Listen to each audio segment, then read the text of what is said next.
Hello everyone, welcome back to the program Learning Buddhism, Understanding Correctly, Practicing Correctly, according to the teachings of Shakyamuni Buddha. Lesson 2, Why do human beings suffer? In Lesson 1, we looked at something very important together. The Buddha is not a god to pray to, but a human being who attained enlightenment and showed the path so that each person can walk it for themselves. And the first step on that path is to return and observe ourselves. Today, in Lesson 2, we will go a little deeper with a very familiar question. Why do human beings suffer? If you look back at your day, you will notice that there are times when you are unhappy, times when you feel irritated, times when you feel worried, times when you feel disappointed.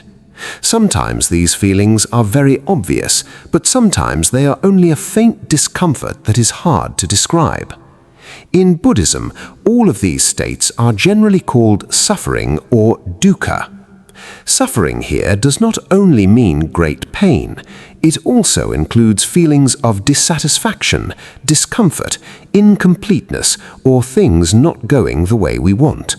Simply put, when reality does not match our expectations, suffering appears.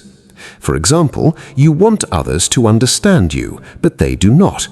You want things to go smoothly, but problems arise.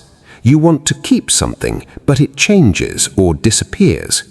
Even very small things, an unpleasant comment, an unfriendly look, or something not going according to plan, can disturb the mind.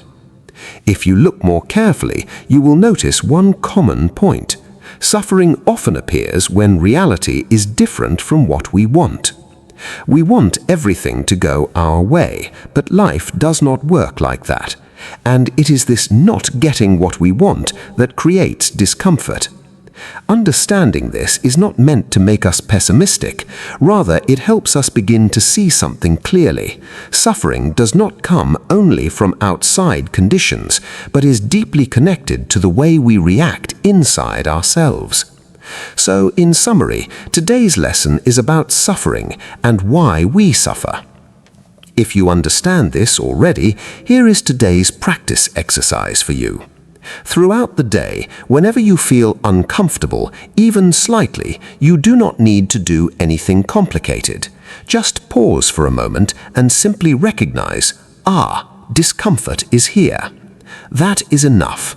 You do not need to explain why, you do not need to blame anyone, and you do not need to force the feeling to disappear. Just know it clearly. At first, you may forget many times. You may only remember after you have already reacted. That is completely normal. Every time you notice it, even just a little, you are beginning to see more clearly what is happening within yourself. That's all for today's lesson. Thank you for taking the time to listen. See you again in the next lesson.